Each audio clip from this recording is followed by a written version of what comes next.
Hola, les doy la bienvenida al podcast semanal de Monga by Latam, un espacio para las noticias ambientales de Latinoamérica que no puedes perder de vista cada semana. En Perú, una nueva iniciativa legislativa preocupa al sector pesquero y ambiental. Un proyecto de ley que busca reabrir el proceso de formalización pesquera artesanal recibió luz verde preliminar del Ministerio de la Producción. Sin embargo, gremios, especialistas y el Ministerio del Ambiente advierten que la iniciativa podría facilitar la legalización de embarcaciones que no cumplieron requisitos y aumentar la presión sobre los recursos marinos. Para hablar de este proyecto de ley que ya va para su quinto intento, está con nosotros Cristina Fernández Aguilar, periodista y colaboradora en Monga by Latam. Hola Cristina, ¿cómo estás? Richard, ¿cómo estás? Muy bien por aquí. Bien, muchas gracias a ti. Cristina, para empezar quisiera que nos dieras un poco de contexto de esta historia. ¿En qué consistió este proceso de formalización pesquera que ya cerró en el 2023? Bueno, te comento que la construcción de embarcaciones en Perú fue restringida en el 2015 como medida para mitigar la presión pesquera porque se advertía, ¿no?, de esta sobreexplotación de los recursos y además también de la construcción ilegal de la gran cantidad de embarcaciones artesanales, ¿no?, sobre todo dedicadas a la pesca de pota y perico. Porque incluso el IMARPE, el Instituto del Mar Peruano, calculaba que se habían construido ilegalmente al menos 5.000 embarcaciones artesanales, ¿no? Bueno, precisamente para frenar esta informalidad se implementó en el 2018 un programa de formalización artesanal diseñado a legalizar exclusivamente a los barcos que hasta ese año existían, ¿no?, que ya estaban construidos. Entonces se empezó toda una etapa de verificación física. Y todo este proceso, incluso que tuvo varias ampliaciones, acabó definitivamente en julio del 2023. Es decir, todas las embarcaciones artesanales del país que contaban con los permisos de pesca, que además se había comprobado por parte de las autoridades que tenían sus embarcaciones, esta verificación física, ya ha demostrado que estaban construidas, fueron las que empezaron, ya estaban formalizadas y las que legalmente las que pueden pescar, ¿no? Y ahora, Cristina, pues hay un nuevo intento nuevamente por reabrir este proceso de formalización ya cerrado. ¿Qué plantea esta nueva propuesta que se presenta ante el Congreso y qué la hace diferente también del resto? Bueno, te cuento que son en realidad hasta ahora con este nuevo proyecto que es el proyecto 14212-2025 del congresista Passos Nunura. Son 5 proyectos hasta el momento, este es el quinto en realidad.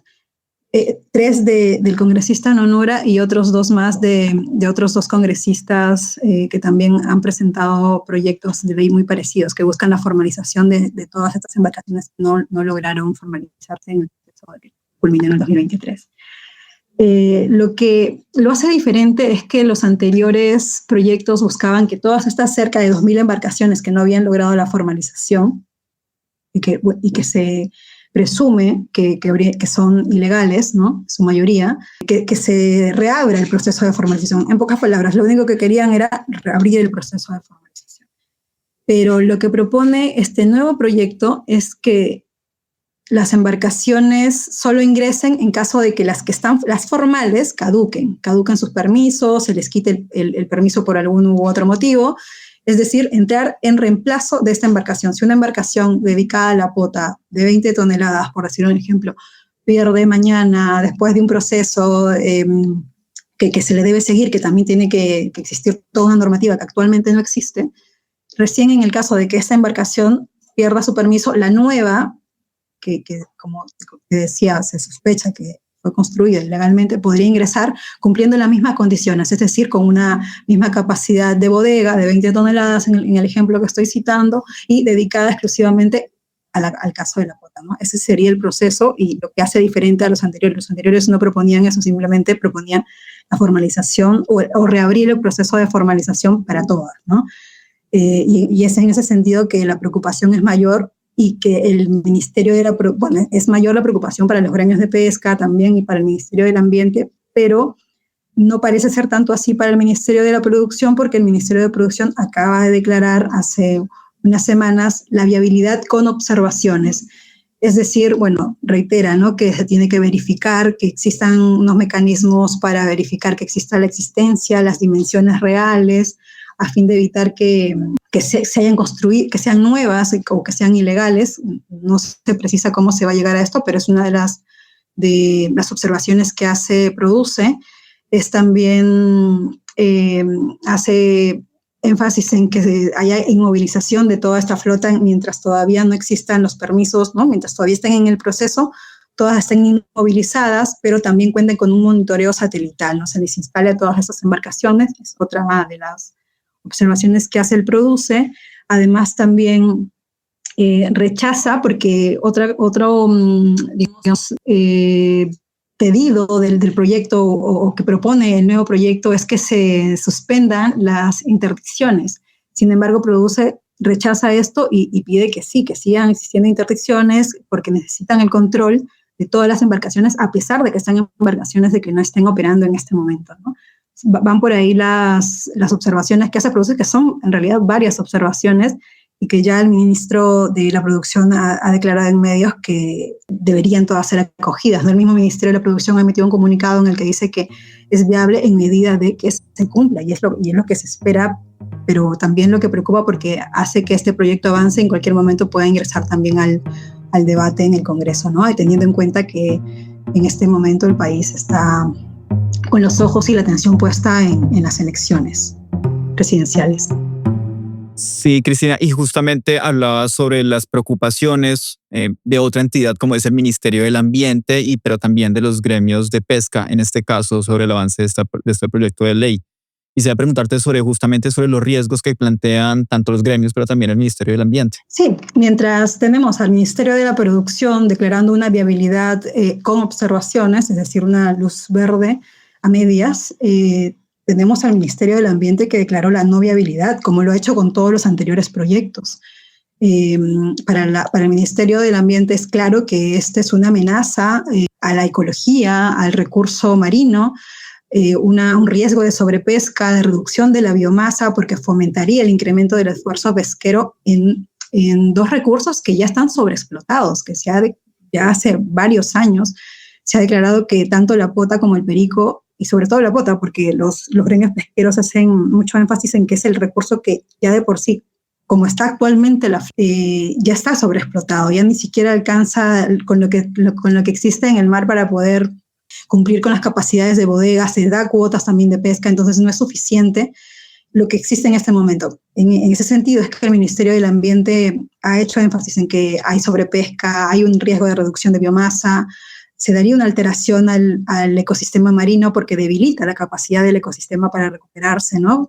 Al ingresar estas embarcaciones, también una pérdida tal como está en este momento el proyecto, como lo propone el congresista, debilitaría los mecanismos porque él está proponiendo que también se cesen las intervenciones, ¿no? Entonces, el MINANSI hace también énfasis en esto de que se debilitarían los mecanismos destinados a garantizar, ¿no? Las tallas mínimas, las vedas, la trazabilidad de los productos pesqueros.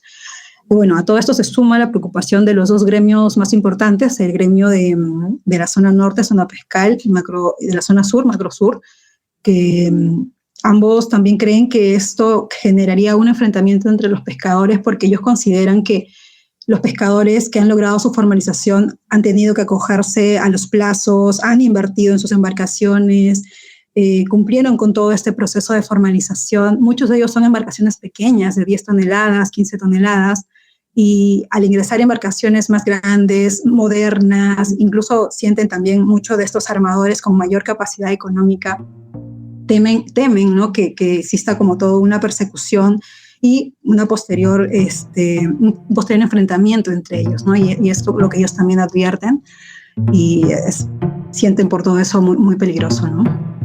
Cristina, ya por último, esta propuesta, pues por supuesto también ha generado cuestionamientos sobre los intereses que hay detrás de este impulso, de esta promoción.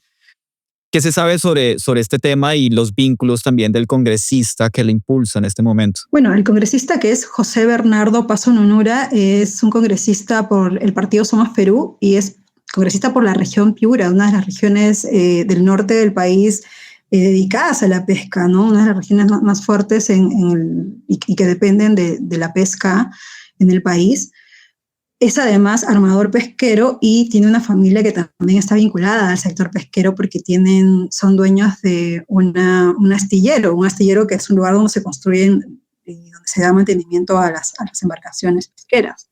Es accionista de una de estas empresas y además hace unos meses atrás una investigación periodística reveló que en el año 2006 las naves del congresista y las de su familia acumulaban ya 58 sanciones por pesca ilegal, ¿no? Bueno, él luego salió a declarar al respecto, a negar estas acusaciones, ¿no? Pero son procesos que se han seguido y sanciones que se les han dado tanto a él como al entorno, ¿no? Además también, digamos que da un poco de preocupación y suspicacia el hecho de ver que la insistencia, ¿no? De insistir en que ya en su tercer intento, porque este es el tercer intento de él, por querer continuar con la formalización, ¿no? Bueno, él no es un congresista que se haya lanzado a la reelección, pero los gremios, bueno, advierten de intereses que no quedan muy claros, pero entendemos que por su conexión y su vínculo con el sector pesquero, por ahí se entendería un poco. Nosotros también, bueno, enviamos correos para pedirle las declaraciones y las preguntas al congresista, pero no hemos obtenido respuesta hasta el cierre de la edición. Bueno, por aquí seguiremos entonces muy pendientes a ver cómo avanza la iniciativa en el Congreso de Perú. Cristina, muchas gracias por pasar por acá. Gracias a ti, Richard, y por el interés en el tema.